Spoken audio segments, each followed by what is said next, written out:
Well, hello and welcome to our second session today of our first virtual development day of 2021 as we explore the critical skills of communication in the workplace. We've just finished our first session with Mark Jones presenting the changing face of performance conversations. And I'm delighted to shortly welcome Grant Witherington to present Collaborate by Promoting Disagreement at Work. I'm really looking forward to Grant's presentation and no doubt it's going to be very insightful and challenging. And we encourage questions throughout. So please use that question box. We will have a formal Q&A session at the conclusion to discuss with Grant those questions and hopefully provide you with some answers along the way.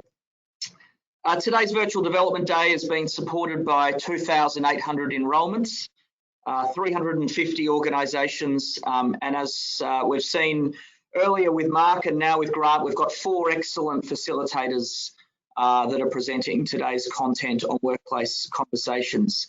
IML has a long history in learning and development. We've been doing it for over 80 years. Our core leadership programs, Essentials, Foundations and Accelerate, all for different levels of management and leadership, are highly respected and regarded, and we work with organisations small and large, frontline managers, first-time managers and senior executives to deliver outcomes for those managers themselves in the workplace, but also outcomes for organisations, creating productive workplaces that support better managers and better leaders for a better society, which of course is the vision of the Institute of Managers and Leaders. So thank you very much for joining us today. As I said, we want an interactive session at the conclusion of Grant's presentation, so please keep those questions coming. Any issues throughout the presentations, please email programs@managersandleaders.com.au. That's programs@managersandleaders.com.au, and they will be straight onto it. And also an action list from today. Please, I hope you've downloaded your action list. This is all about practical learning. It's about turning the knowledge that Grant will give you into practical takeaways that you can then implement in your workplace. So that action list has 3 key points from the session. So three key knowledge and learning pieces that you got from the session, and then 1 thing to stop, 1 thing to start, and 1 thing to continue. So what we're trying to do is really bring that practical element out, which is what all of our programs indeed do.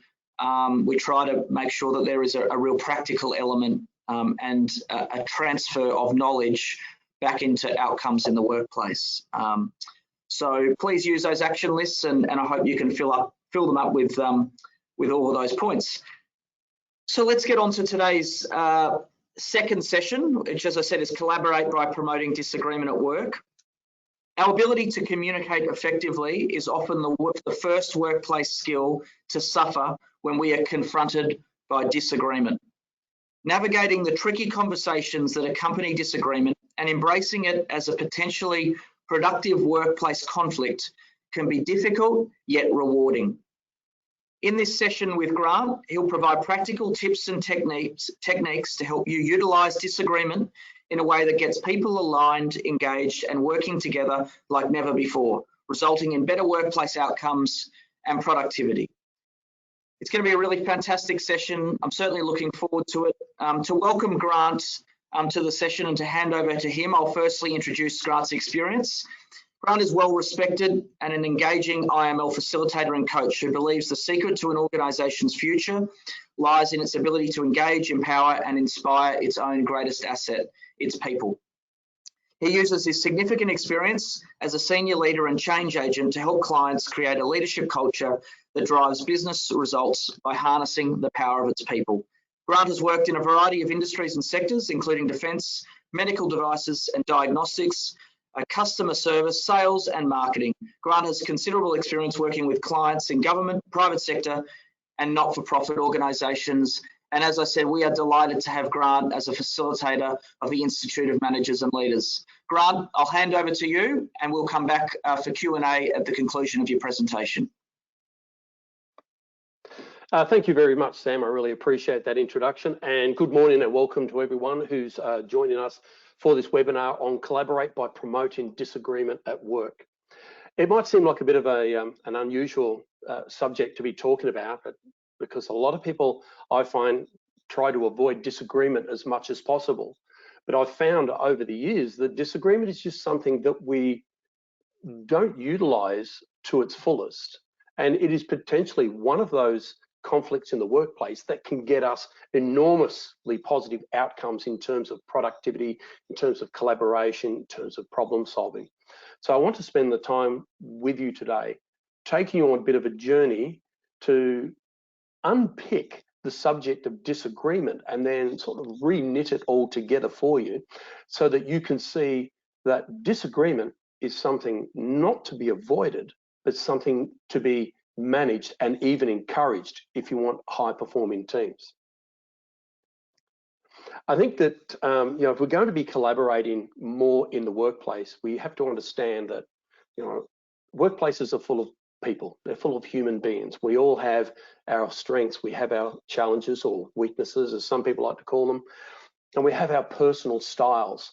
And this can sometimes bring us into conflict with other people, particularly around where we have differences of opinion. And I think that we need to make sure that we take a different approach to the way we've dealt with this in the past. For my own experience, I come from a background, 12 years in the Australian Defence Force, where really you did what you were told to do. You didn't really disagree all that much. And if you did, you didn't really talk about it. And when I got into the corporate world, I discovered that disagreement is something I really had to get used to really, really quickly. And I learned the value of foregoing ego, for example, when people disagree with me, and to look at what people are trying to achieve.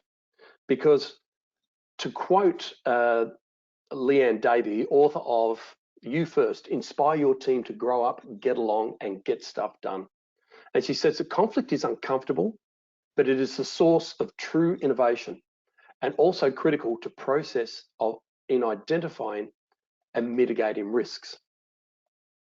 So I'd like to start off with sharing with you some of the common misconceptions around disagreement in the workplace.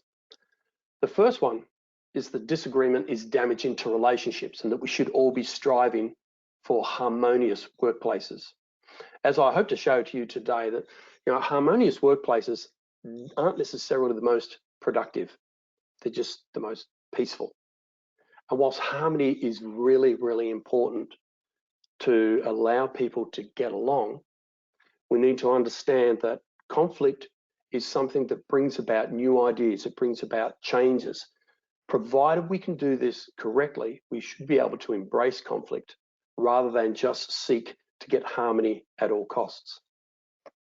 The second misconception is that you can just apply typical conflict resolution skills and turn disagreement into agreement. And what I want to show to you today is that disagreement is not what we're aiming to achieve. We're aiming to achieve alignment to a common goal. And the third misconception is that I'm not assertive enough or I'm not senior enough to resolve problems caused by disagreement. Because I know that there are some of you out there who are actually in leadership positions. So you're in a position of authority, you're in a position of power, and you can take and use what I share with you today or not. And it's easier to do from a position of being a leader. The thing is, everyone who is on this call, without exception, is an individual leader, which means that you all have the ability, should you choose to take what I share with you today and to start to use that to become more of a person of influence within the workplace. So it doesn't really matter whether you are a leader or whether you're an individual contributor, a team member. You can take these skills that I share with you today and you can use these to help improve the way that a team communicates and collaborates around disagreement. My promise to you in the next 40 minutes, if you stay to the end, is you'll discover why disagreement is potentially one of the most useful forms of conflict. You'll also understand why people tend to avoid disagreement. And once you know why people avoid disagreement, you can actually use that to your advantage. Third thing is, you'll learn how to have healthy, productive conversations around disagreement. And lastly, how to exert a positive influence in the workplace, regardless of your role in the workplace. So who's today for? Well, if you're in a position of leadership in any organisation, then this is definitely for you. Conflict is going to arise from time to time. In some workplaces, it seems to happen more often than in others. So you definitely need to be the sort of leader who can embrace conflict in such a way that you can turn it into something productive. It's also for those people who are not leaders of teams, but they are individual contributors who want to find a way to exert more influence within the workplace. Many of the people that I've worked with over the years that I've been doing this seem to have this misconception that because I'm not the boss, I cannot be influential in the workplace. I need to know my place and I need to be quiet and just let everyone do what they need to do. But if you want to become an exceptional leader, then you need to understand that you have the ability to wield influence within the workplace, regardless of the position that you hold within the team. It sometimes takes a little bit of courage to stand up and speak up. And hopefully at the end of today, you will have some of the tools and techniques that you can take away and start putting into play straight away. So that's who today is for. Now, let me start by talking about some of the surprising costs of conflict.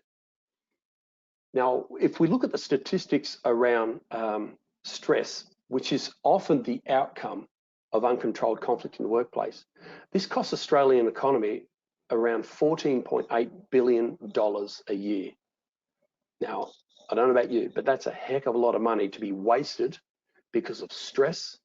And although not all of this is related to disagreement, if you can agree that disagreement often leads to stress, then you can see that stress has a negative impact, not just on the ability of the organisation to perform, but it also has a financial cost as well.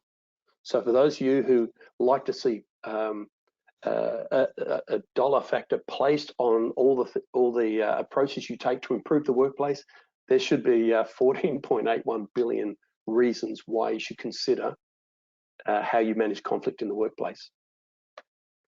Research also shows that between 30 and 50% of a typical manager's time is spent managing workplace conflict. Now, that shouldn't astound me, but it does. A lot of leaders that I talk to, when I say, look, what's the biggest problem that you're dealing with in the workplace? It's all around conflict, whether it be based on personality, disagreement, what have you. So this is a big issue in many, many workplaces. And it's also estimated that over 65% of performance problems result from strained relationships between employees and not because of problems related to their skill set or their motivation. So 65% of workplace problems is a huge amount of time spent trying to solve these issues. And as much as 80% of staff turnover is related to unsatisfactory relationships with bosses. So when you think about it, as I said earlier, the workplace is full of people, other human beings. And we need to change the way in which we think about how we relate to the people around us. And this is the basis of everything that I'll share with you today, is about putting the human being back into the workplace and changing the filters that we use to look at people and to look at relationships and to look at interactions. And today we specifically focus on disagreement's role in that. So if you look for the definition of disagreement in the various dictionaries, you'll see that it's an argument or situation which people have, they don't have the same opinion. It's where there is a state of variance exists, or where people have different opinions about something and often argue. But I'd like to change the way in which we define disagreement within the workplace conflict, within the workplace environment, to one that is potentially useful as a productive form of conflict, which, if you encourage and you manage conflict effectively, it leads to more effective workplace relationships, stronger conversations, rapid problem solving, and truly innovative solutions. And disagreement can achieve this by creating a culture of collaboration, contribution, and mutual respect. So there are three paradigms that I want you to think about today, and that I'm going to attempt to shift for you. These are the things that we either used to think or we currently think in the first place. And this is that disagreement is damaging and that we should be striving for harmonious workplaces. That typical conflict resolution approaches should be used to turn disagreement into agreement. And that I'm not assertive enough or senior enough to resolve problems caused by disagreement. And what I want to shift this conversation towards today is a new paradigm. And that is that disagreement, when managed and encouraged, actually leads to stronger teams. That disagreement does not always need to be resolved. People can still disagree and be highly effective. We just have to play it being adults through the whole process. And lastly, anybody can learn to handle disagreement in a way that is productive and respects all parties. Those are the paradigm shifts that I'm hoping to encourage today. Some of you will have some preconceptions about how to handle disagreement in the workplace, and look, that's fine. All I ask is that while you're here today, is that you keep an open mind. Take what I share with you and use it. If it works for you, that's fine. You're welcome to it. If it doesn't, that's also fine. You can throw it away and find something that does. All I ask is that you keep an open mind, because if it's open, it grows. Okay, that said, let's jump straight into it.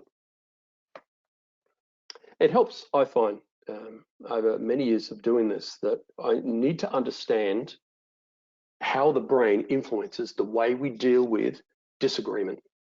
And I will be putting this in the context of disagreement in the workplace, but if you want, you can take this to any social context or familial context as well. The same rules apply. But if we look at the neuroscience around what causes people to respond negatively to disagreement, there's some interesting work that was done in 2008 by David Rock, who came up with the SCARF model, which is a brain-based model for collaborating and influencing with others. Now, some of you may have come across SCARF before, some of you may not have. I will put it into the context that we talked about here with building collaboration through fostering and encouraging productive disagreement. So David Rock's SCARF model, and by the way, if you want to Google this for yourself, you can, but just use David Rock and SCARF. If you just Google SCARF, you'll get all pretty pictures about, scarves that you wear around your neck, which isn't particularly helpful within this context. So if you look at the SCARF model, the S stands for status, and status is our relative importance to others. That's because, for the longest time, status has been equated with survival. If you think back to prehistoric human beings and right on through history, the more important somebody was, the better they ate, the better the accommodation they lived in, the safer they were. And so status is something that we often hold on to as being important for our own survival. But status is something that can also bring us undone when it comes to disagreement. I'll give you an example. If someone is to disagree with you, it may affect your sense of status in that you may be thinking, well, how dare they disagree with me? I'm the boss. Or, I came up with this really brilliant idea and now you're telling me it's a dumb idea. You saying that I'm stupid or that my ideas are worthless. If we start with that kind of conversation, it inevitably leads to a negative outcome. So a negative reaction to our status will generally lead to a negative emotion, which leads to a negative outcome. This is where it helps us to sort of put our ego on hold a little bit when people disagree with us. Something that I certainly found when people started disagreeing with me when I first got into the corporate world was that I felt somewhat offended. I'm supposed to be the boss here and people are disagreeing with me. You should agree with me because of my position. I know that sounds crazy. I've done such a complete 180 and headed in the other direction that it's ridiculous. But what you can do when someone disagrees with you, instead of thinking about it as being an attack on your status, put your ego aside and think, well, you know what? My sense of self-importance does not rely on other people and what they think and what they say about me. The C in SCARF stands for certainty, which is our ability to predict the future. Even a small amount of uncertainty can shift our focus away from our goals and onto the problem. Example, if you're in a workplace environment where you're trying to offer up some different opinions, some different suggestions on how to do things, and you find that they're not being received well, you may be feeling, well, you know, is it always going to be this way? Am I always going to be stuck and not being able to express my opinion? You know, what's going to happen if we go down this path where we're always just doing the same old things the same old way and getting the same old outcome? Because I then cannot predict what the future is going to be like, then that can lead to a threat response. Now, a threat response, a negative response, will generally lead to a negative outcome. So some people respond badly to disagreement simply because it affects their ability to predict the future. An alternate way of dealing with this is to understand that even though you may be in an environment where disagreement is not always welcome, you can take action to change that. Whether you're the leader of a team or whether you're a member of the team, you can be a self-leader and you can start to implement some of the things that I'm going to share with you shortly, which gives you a chance then to be able to predict the future. I know, for example, that I've been working with a new team and there is some issues around conflict and disagreement. I know by utilizing these skills that I'm going to share with you, I'm pretty sure that before long, people will see the value in disagreement.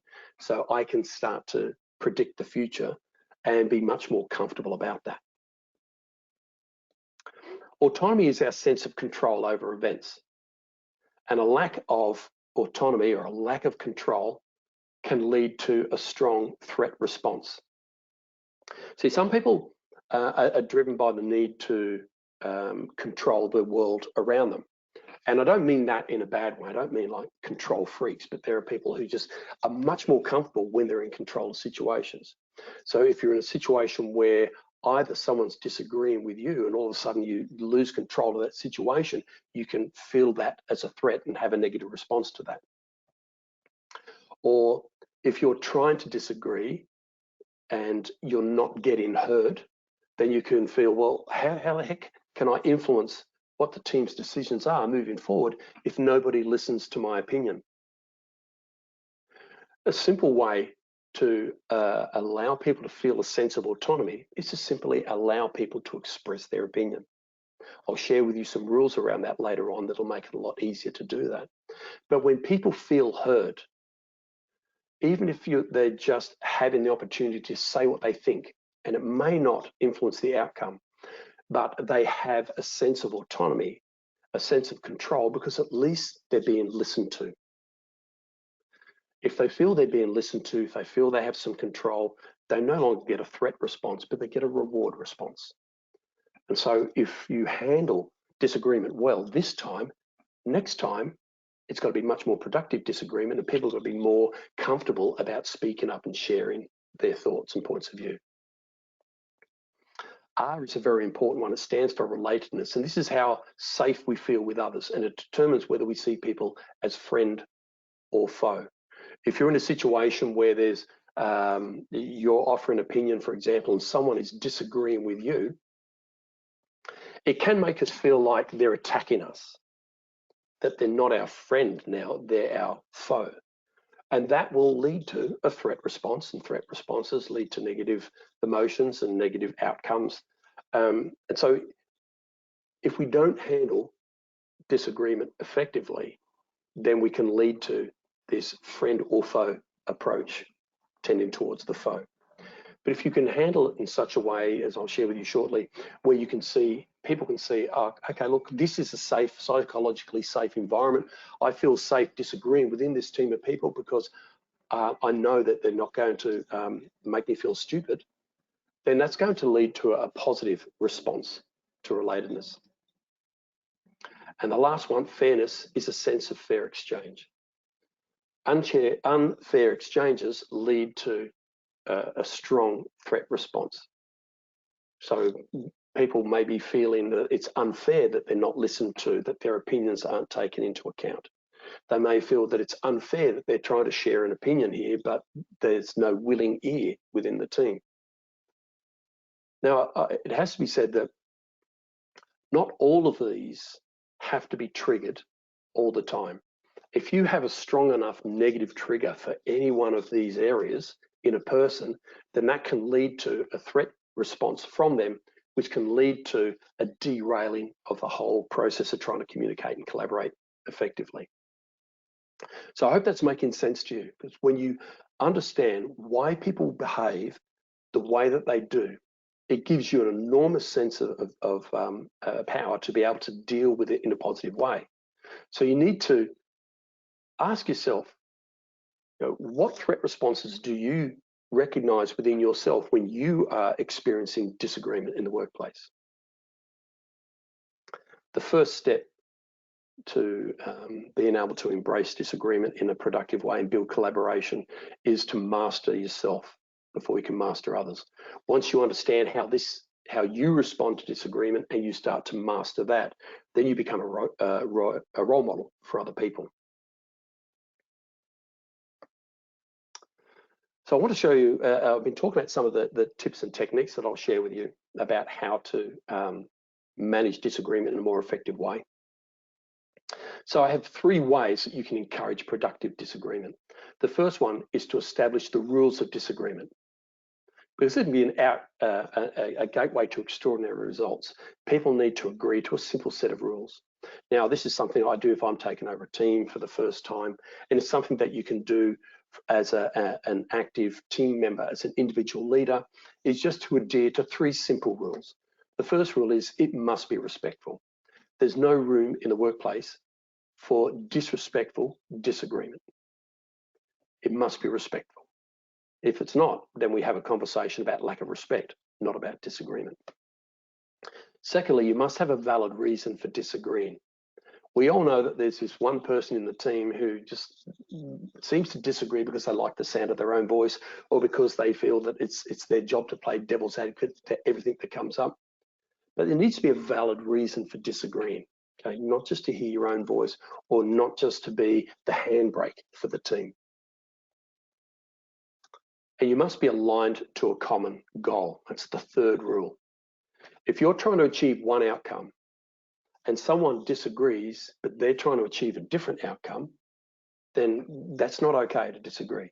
So for example, if we're trying to achieve an outcome which is best for the team and the organization, and one person is disagreeing basically because they're trying to minimize how it affects their own role, then we're not aligned to a common goal here. It's often, I find, necessary to step back up a level and to look at what we're all here to achieve, establish what the common goal is, and then move forward from there. But we must be aligned to a common goal. We just have a different idea of how to get there. That's okay. And the fourth rule is, if you don't get your way, you're still allowed to disagree. But most importantly, you cannot throw your toys out of the cot. You have to support the final decision. If this means being an active part in supporting the final outcome, then that is something that everyone's expected to do. So never force people to agree. At the end of the day, if we're going left and one person still thinks we should go right, they're allowed to still think that. I'll even put it in the minutes if that makes them feel comfortable. They're allowed to disagree. What they're not allowed to do is to then undermine the process that we've agreed on moving forward. They must support it. If you and your team are prepared to go by these rules, 4 simple rules, then this makes it okay for you to allow and foster and encourage disagreement in the workplace. And I use these rules, as I said, every time I take over a new team, or anywhere that I find where I'm dealing with disagreement in a group environment. The second way is to practice disagreeing effectively. Number one, stay calm. Manage your emotions. If you can manage your emotions, you can manage the conversation. Now, the first person to lose their temper is the first person to lose the argument. Secondly, assume positive intent. So disagreement from others is intended as positive. It just may not come across that way. Some people may not be as articulate as you, or they can't help saying things in a way that sounds a little bit offensive.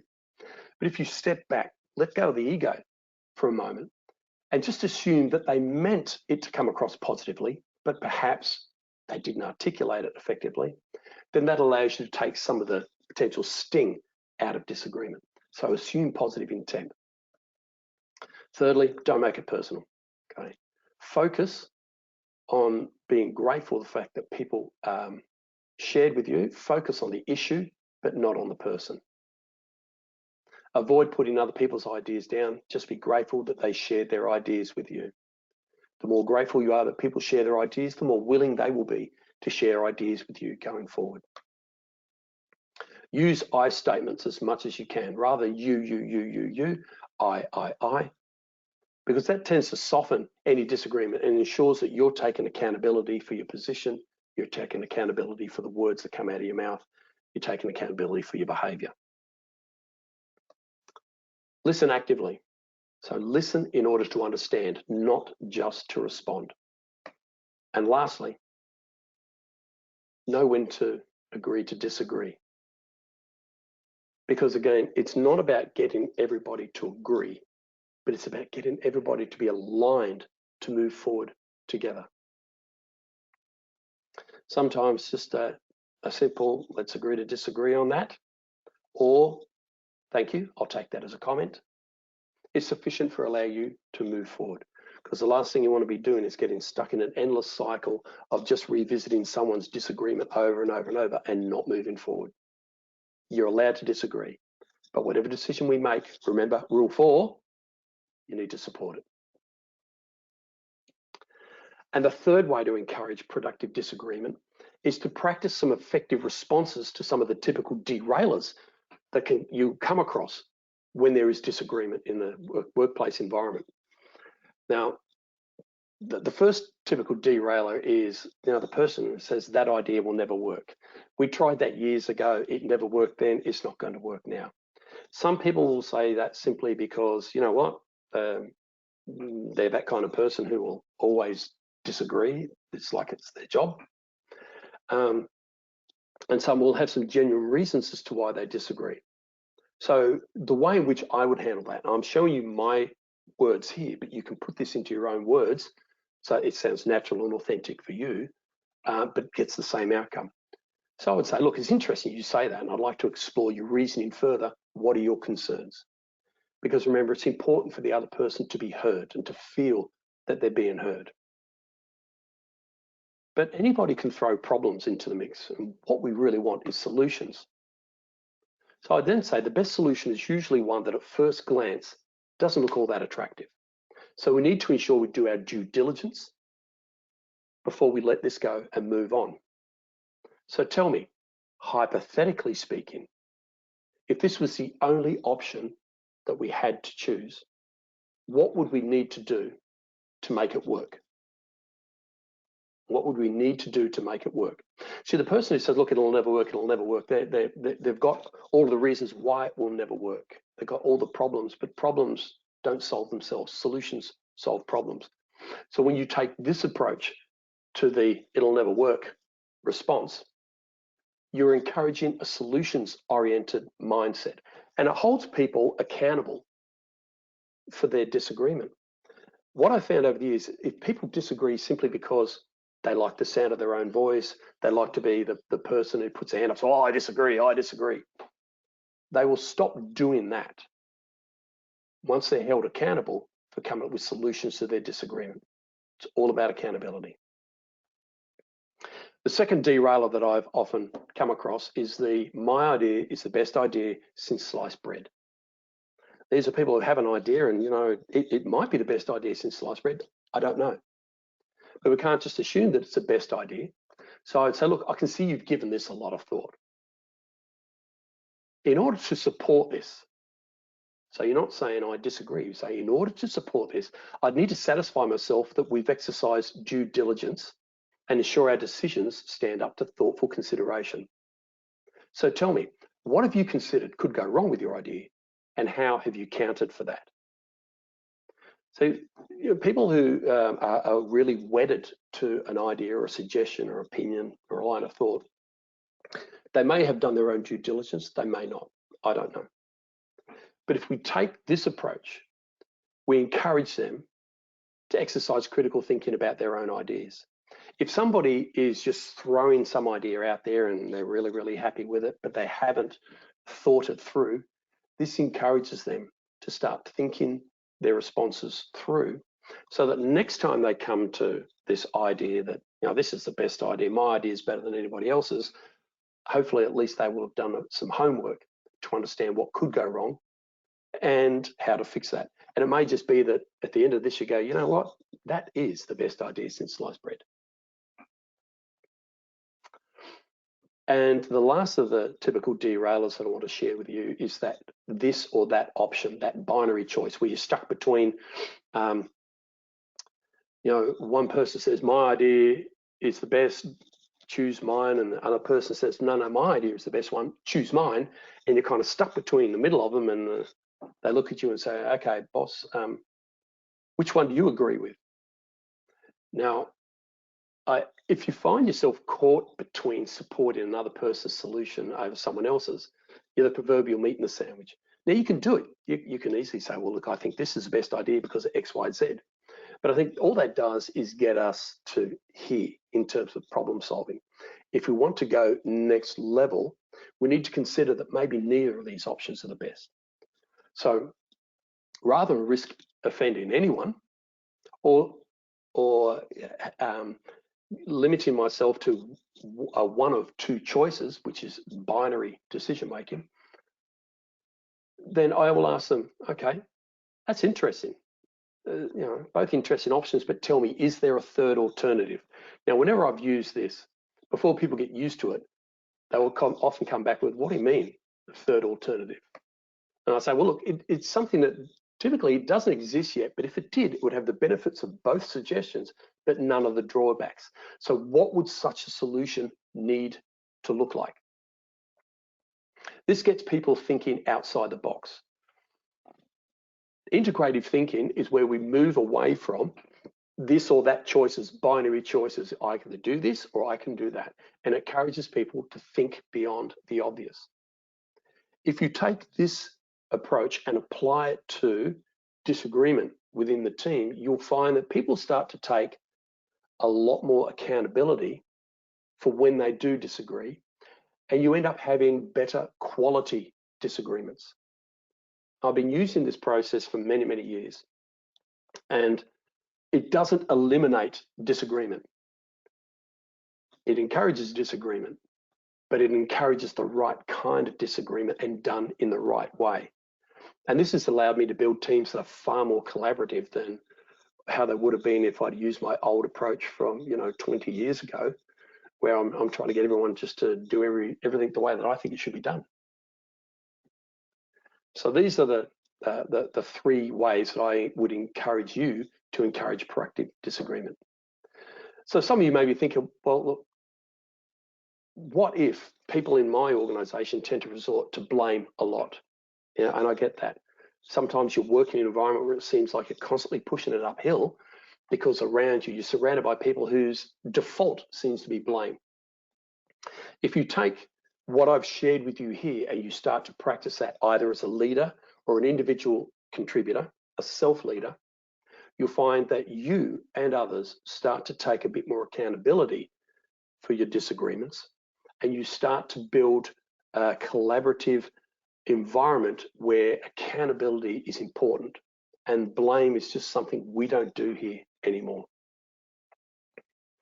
You might think, well, what if people are too intimidated to express their opinion because there are some strong personalities on the team? Again, this approach, particularly if you go back to what I was sharing with you about SCARF, shows you how to minimize the chances of there being a threat response to disagreement.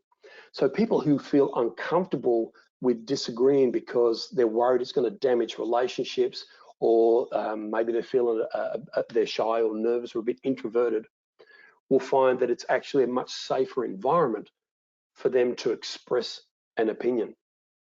And you'll find that the strong personalities who tend to want to ride roughshod, if you like, over the rest of the team and make sure their opinion gets heard above everybody else's, they're held accountable for making sure that their disagreements are quality disagreements. So you kind of level the playing field by using what I've shared with you today. But what if disagreement is to people who are up here and I'm sort of down here in the organization? What if there's disagreement between people who have no authority? Every one of you here, as a leader of the team or as an individual contributor to the team, has the ability to influence the way the team operates. If you embrace this sense that you are an individual leader, regardless of your position, and everything you do is about putting the best version of yourself forward and creating around you that environment where you're trying to draw the best out of yourself and others, you'll find that this will start to permeate out, up, down, left and right within the organization, within the team. Everything that I've done over the years to move through various organizations as part of the careers that I've been in has been based, first of all, on trying to become a person of influence before becoming a person of authority. So you can practice what I've shared with you today, regardless of your role within an organization. So I hope you're getting some value out of all this. And I just want to review it very quickly with you before we get into question time. My top 3 tips for fostering collaboration and disagreement. Number 1, disagreements don't need to be resolved. It's all about alignment, not agreement. Second tip, understand how to use the SCARF model to minimize potentially negative responses to disagreement. In all that you say and do, think about the potential response that people may have to the way that you manage your disagreement. And if you think about status, certainty, autonomy, relatedness, and fairness, you can drastically reduce the negative threat responses that can occur when there's disagreement in the workplace. And my third tip is to encourage productive agreement as much as possible. And you do this simply by establishing those 4 rules of disagreement. It must be respectful, you must have a valid reason, you must be aligned to a common goal, and if you still disagree at the end, that's okay, but you must support the decision in the end. Practice disagreeing effectively, particularly in practicing around positive intent. I find where the ego comes into play, it can create all sorts of problems. And if you practice positive intent, that is that those who are disagreeing with me are doing so for positive reasons and not just assuming negative. And lastly, use the effective responses to typical disagreement derailers, and you will find you will have greater quality of disagreements within your team and within the workplace. What's left to you to think about is how you're going to use this. Now, Sam shared with you at the start, to make a note of the 3 things that stand out for you as your key takeaways from this, and also what are you going to do when you go away. Nothing that you learn here is going to make one bit of difference to your life as a leader unless you start to put it into practice. So think about what you can stop doing. So what are you doing now that's currently either not utilizing disagreement effectively, or that's, let's admit, contributing to it, maybe getting off the rails? And whatever it is, what are you going to stop doing? What are you going to start doing? You haven't been doing it before, but you've taken something away from today that you're going to start putting into practice straight away. At least one thing that you're going to start doing. What are you going to change And this may be something that you're doing that's not wrong, but maybe you just want to tweak it a little bit based on what you've learned today and continue doing it. But I've added a fourth one here, and that is, what are you going to continue to do? And this is because it's important to recognize where you're currently being successful in managing disagreement to create a more collaborative workplace. And so give yourself due recognition. And what are you currently doing that's working well for you that you're going to continue doing? Life rewards action. So if you're serious about becoming the most effective leader that you can be, then you'll create for yourself an action plan of how you're going to implement what you've learned here today moving forward. And remember that the foolish and the dead never change their opinions.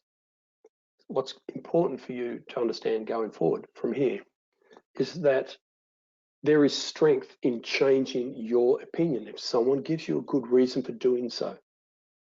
I know for some of you, it might be a bit hard to let go of ego and admit, put your hand up and say, yeah, look, my idea probably wasn't the best. I like yours.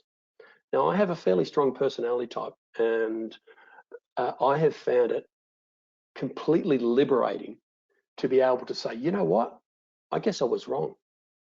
Or I guess your idea is actually a good idea after all. You've convinced me.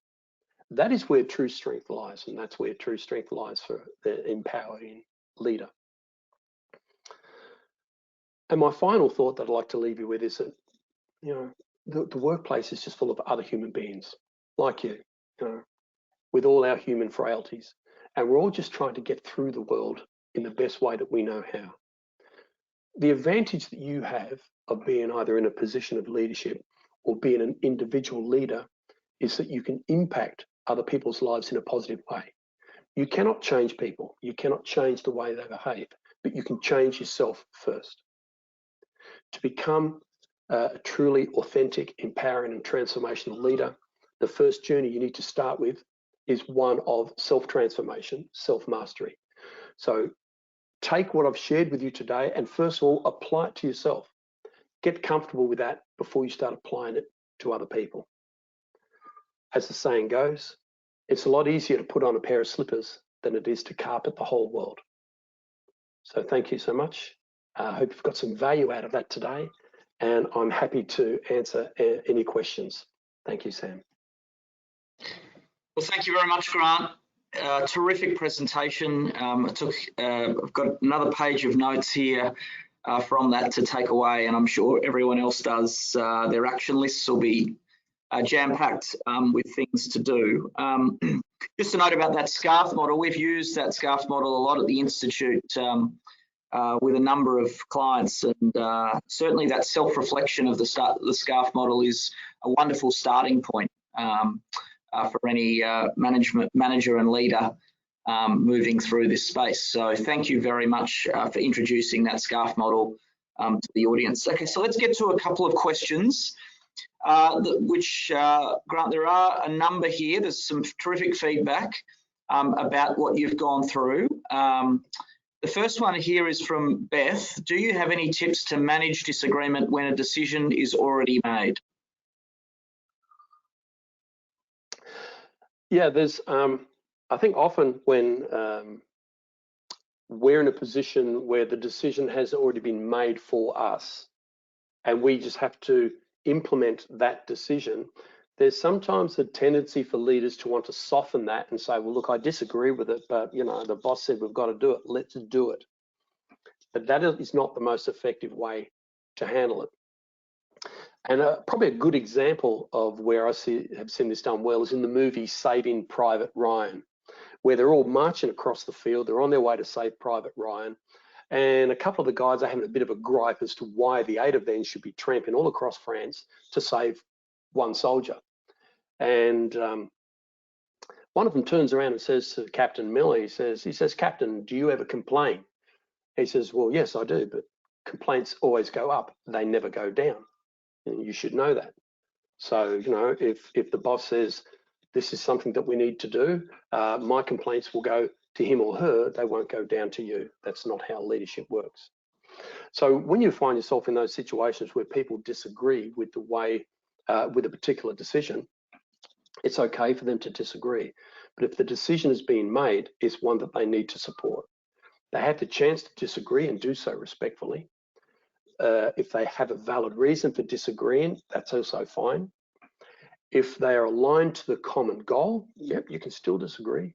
But in the end, if the decision has been made for you, all you can do as a leader is say, you know what? It's a decision that we need to implement. Whether I agree or disagree with it is absolutely immaterial. It is our job, so let's just get along with it. I hope that answers your question, Beth. Thank you very much, Grant. Excellent answer. We've got Christy here's brilliant presentation. Loved it. Stacey, that was incredible. Very, very useful. Another question here, derailer, a person who lives in the past. What tip do you give to encourage this person to enhance change? Okay, people who live in the past and are reluctant to let go, there could be a number of reasons as to why that is so. And it could be that, you know, people have a fear of embracing the unknown. They've got what we call a fixed mindset. If you're interested, you can read anything by Carol Dweck, D-W-E-C-K. She wrote the book literally on fixed mindset versus growth mindset.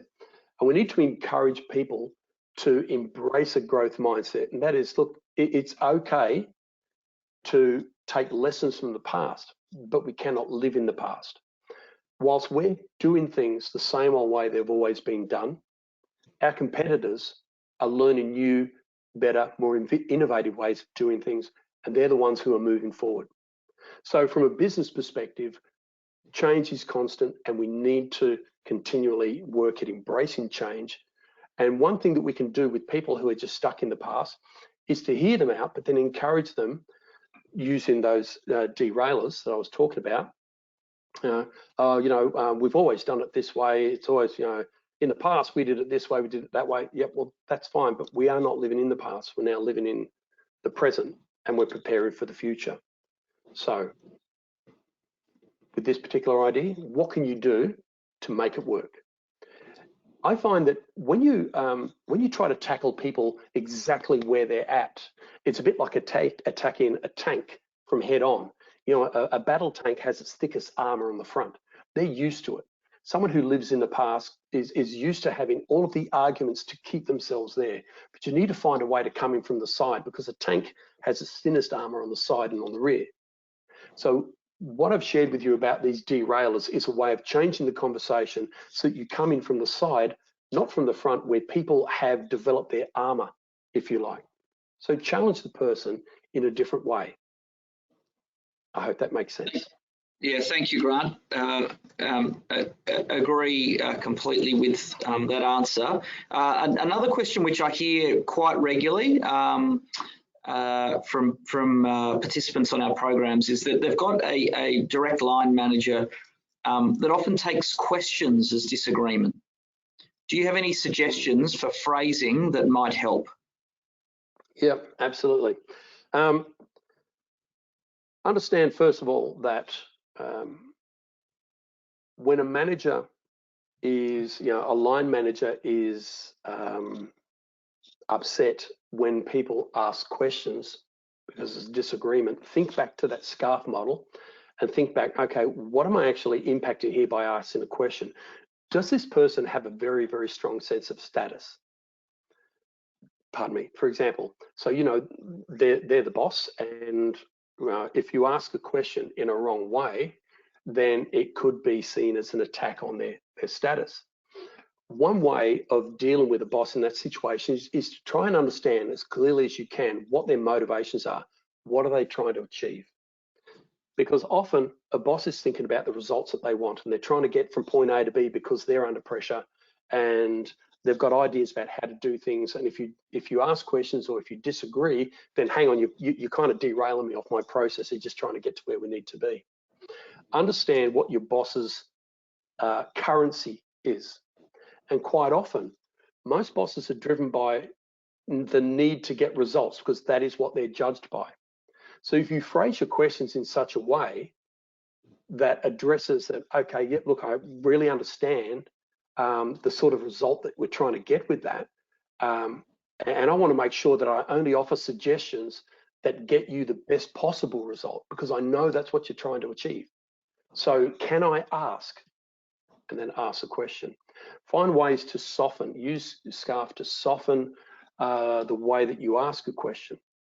At the end of the day, though, you cannot put into people what's been left out. You can only work to get out of them what's been left in.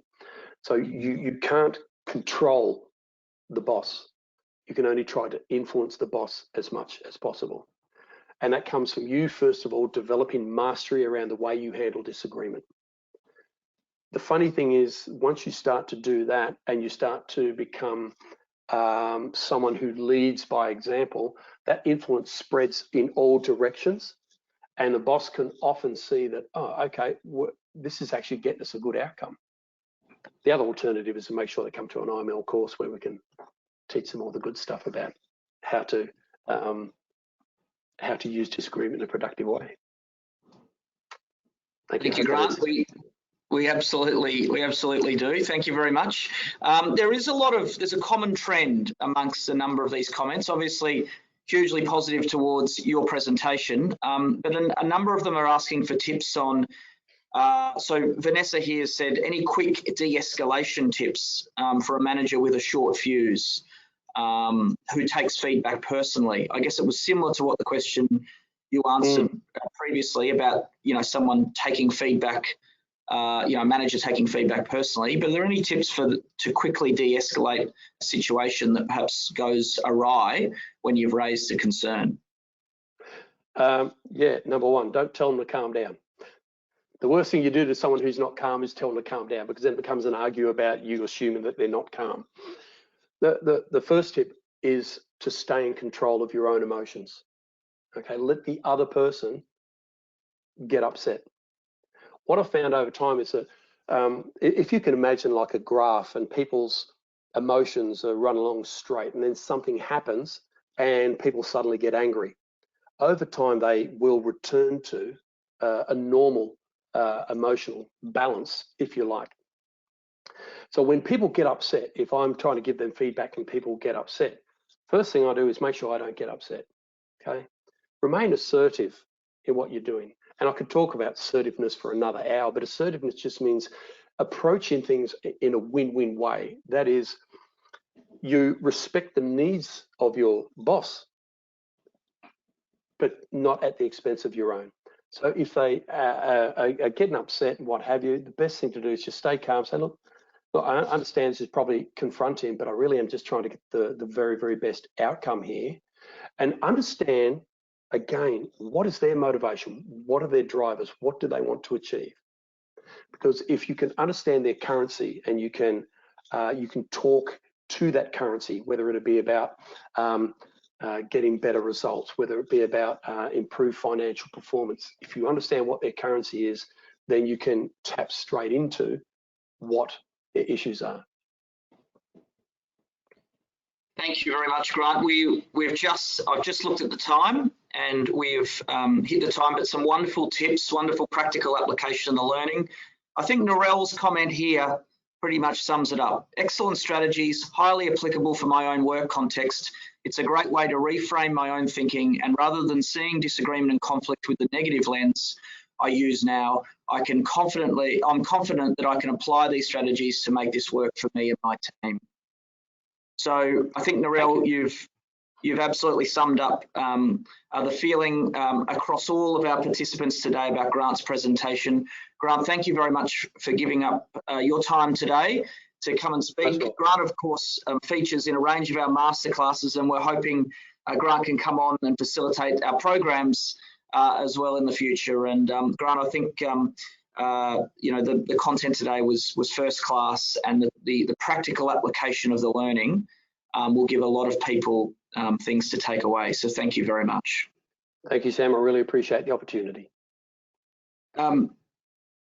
Well, I hope